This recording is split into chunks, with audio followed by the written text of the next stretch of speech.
त्यांच्या नात्यात एक सिक्रेट होता. ना मोठे प्लॅन्स, ना एक्सपेन्सिव्ह गिफ्ट्स. फक्त दररोजची 5 मिनटं आणि त्यांचा संसार खूप सुंदर होता. त्यांचं लग्न अगदी नॉर्मल. ना फिल्मी रोमांस, ना मोठे सरप्राइजेस. पण एक छोटीशी सवय होती. दररोज रात्री झोपायच्या आधी आपली 5 मिनटं. रूल सिंपल होता. फोन नाही, टी व्ही नाही, फक्त एकमेकांसाठी वेळ. भारी ना? कधी ती म्हणायची, आज काय गेस कर मी काय केलं. तो मुद्दाम रॉंग आन्सर्स द्यायचा आणि ती हसायची. कधी तो म्हणायचा, आज बॉसने पुन्हा डोकं खाल्लं.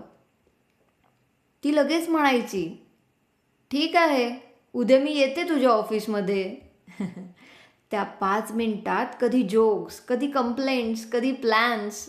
कधी त्या 5 मिनिटात ते फ्युचरबद्दल बोलायचे, कधी जुन्या आठवणींवर हसायचे आणि कधी काहीच न बोलता फक्त एकमेकांच्या जवळ बसायचे किंवा एकमेकांकडे बघून हसायचे. हां, पण एक गोष्ट खास होती.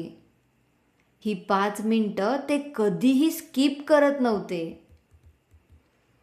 एक दिवस दोघांचाही दिवस थोडा हेवी होता.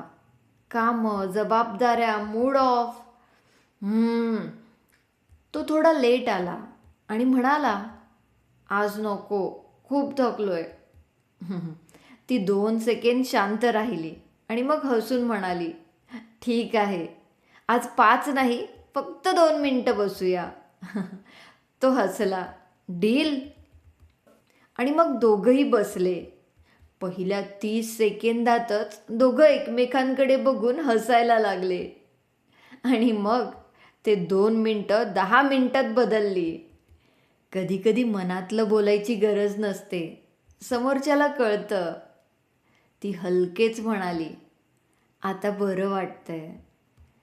त्या 2 मिनिटांनी त्यांचा पूर्ण दिवस बदलला. झोपताना तो म्हणाला, आपली ही 5 मिनिटं खरंच बेस्ट पार्ट आहे दिवसाचा. आणि ती हळूच म्हणाली, म्हणून तर मी कधी स्किप करू देत नाही.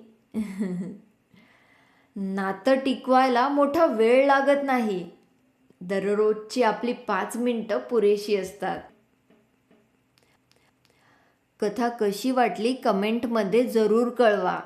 लाईक करा, शेअर करा आणि सबस्क्राईब करायला विसरू नका. भेटूया याच दिवशी याच वेळी एका नवीन एपिसोडसह. तोपर्यंत काळजी घ्या आणि आनंदात रहा. धन्यवाद.